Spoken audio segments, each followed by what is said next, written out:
Hey guys, it's me again coming on today. I just want to thank first and foremost all of my beautiful subscribers and everyone who sends me messages. I really want to say thank you because I wouldn't be here if it wasn't for you guys. Well, I mean, I still be here talking to nobody, but thank you so much for every beautiful like, share, add, message because it really gets my heart pumping and it really helps me bring forth more messages for you all. So today what I wanted to talk about was something that is near and dear to my heart because I see it a lot online. And I know that there's this huge imbalance right now with so many major topics in flux. But there is one major one that I'm seeing a lot where I see that there's a lot of bashing of either sex, be a female, male, pan, trans, whatever the case may be. The idea of sexuality, the idea of that is all in flux. So I just wanted to talk about one topic because, as I've said before, I've always been a fan of ancient history. And I just want to pose this because as someone who was raised Portuguese and Irish Catholic, I know that religions can really make people see things a little askew. And I want to talk about this from a feminine aspect. I'm just going to share this, which is the story of Adam and Eve, where a lot of people, especially in the Catholic or Christian tradition, feel like women are the embodiment of evil. And the reason why I want to bring this up is because I want to bring some healing. If you're somebody who does feel that way or was told at a very young age and maybe you were a little misconstrued about what the feminine aspects are of the overall energy and or the players and how they've been downplayed or how they've been mistreated or how they've been misquoted, etc. So I'm bringing this up about Eve and Adam today because Adam and Eve, not Bob and Steve. I'm talking about Adam and Eve. And the reason why I'm doing this is because I want to shed some light on this particular story to give you an idea that sometimes we need to second guess and we need to understand that there are reasons of why things are the way they are in our present world. The illusions that are put upon us. And I'm stemming with one that is of a very old seed simply because sometimes this cultivates our way of looking at the opposite sex. So I'm bringing this up simply because Eve got a bad rap. Now, most of us understand that story from Genesis, okay? We understand this could be in Genesis, which is the part of the Pentateuch at the beginning of the Bible. And also at the same time, you have to understand that there is the modern day Bible that we all claim to, but there's also the Pentateuch, which is the Torah, so to speak, or a portion of the Torah anyways, where the Genesis is also qualified as Genesis. Now, in the story of Adam and Eve, you have to understand that this was written at a time, and for most of our modern day Bibles, I hope you guys know this, that our Bibles were crafted by the Council of Nicaea. The Council of Nicaea happened after Constantine had taken over most of the European way of world and also Egypt and some parts of Africa as well. And the thing is that as they saw this proclamation of Jesus's power upon the earth, even though he had been dead for some time, those that were in the grips of Rome that have taken, basically, if you could put it this way, they made Jesus into their personal mascot, and they devised the whole religion around a man that wasn't even in the Bible that he was a part of, if you get my drift. There are so many different parts of the Bible or texts that were eliminated out of the Bible. Things like Thomas, Mary Magdalene, Yeshua himself, any type of scribe that was very intimate and close to Yeshua was somehow not put into the modern day Bible that we all see. So I'm going into this simply because I'm trying to reflect to you that the Council of Nicaea was made up of Roman men that had an agenda, that wanted to propagate the New World Order that is the Roman Catholic Church, or was the Roman Catholic Church at that time. So you have to understand that there's this understanding that in order to propagate more male dominance, and I'm not coming down on men, I'm not saying that, please understand this was the time. Men were the rulers, men were the teachers, men were the ones that were overseeing business, so they were the ones that had control of the church. Unfortunately, there were nuns, but I'm saying majority of all the ideas and all of the, let's say, what was put in and what was left out was all based off of a man's perspective.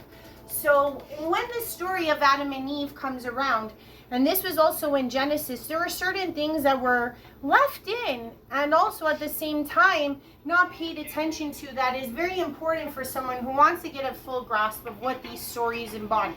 So this story of Adam and Eve that you would find in the modern day Bible would be, let's say, around the time of like 350 to 450 BCE. That would be when the Torah or Genesis would have been formulated. And if you look at that specific line in Genesis specific to Eve, it says Adam. And the etymology of Adam is very interesting because in all books, Adam is referenced as Adam or Adam with a UM. And it always references of man as a qualification of species, if you want to put it that way. He was always regarded as the first person of his species, of man. Okay? Now, if you look at even the common Bible that we all have, and if you look even in the Torah Genesis version, especially at chapter 3, verse 20, you'll see that the line reads, the man named Adam named his wife Eve because she is the mother of all the living. Word for word, verbatim. So even though the Council of Nicaea, combed through so many things, they did not catch that mistake. Well, I would call it a mistake because realistically, this gives an idea of who Eve was. She was not the accomplice of Adam. Yes, she would have been there at the time, but what I'm trying to say is she would have been the mother, okay? Why she is seen as the mother, or why they say that she was made out of Adam's rib. For answers like that, you have to go a lot farther back. Now, we're going to be going back, let's say, I said it was 350 BCE. The other books that mention this are farther back into 2800 BCE. So we're talking like more than 2400 years in succession since the Torah and or the modern day Bible started to, flourish and be brought to the masses. So you have to understand that 2,000 years is a long time. That's give or take. It could have been more. That the traditions that came out of, let's say, the Akkadian traditions, let's say even the Assyrian traditions, all to do with, let's say, the Anunnaki, you would realize that there are similar pivotal players in their cuneiform imprints in actual stone that are still able to be seen till this day in many variety of books of ancient history of Sumer or the Sumerians. So what you have to understand is that in those creation stories, there is also an Adam, which is the of man, the creation. It is very clear that that is Adam, the same story that we see in our modern day Torah and Bible. Now the thing is that what took place in those older traditions and those older stories is that there was a woman, Eve, aka Nintu, aka Ninhursag. The reason why I can say, or even Midrash, if you want to say with even older Jewish traditions, you could realize that these parallels can be easily found. And the reason why I say that Ninhursag and Nintu very similar. They're just from, let's say, America and Canada. We have very similar histories. Our language might be off a little bit, but we know that if we describe a person, we'll know what character they are. And that's exactly what took place. So Ninhursag and Nintu in that creation story was seen as the cultivator or the mother of the creation of Adam. So meaning that her place in the creation story was to facilitate this creation. And how she did that was she actually, they put it in terms of, let's say, cellular biology and also, let's say, stem cell. The reason being is because they do a lot of referencing to bone marrow within these older stories, but you could see how even there's a form of geneticism that takes place in that older, way older form of story. And she, or Ninhursag or Nintu, has a very interesting also alter ego name, which is Lady of the Rib. Okay? Lady of the Rib. okay? Bones, marrow, geneticism.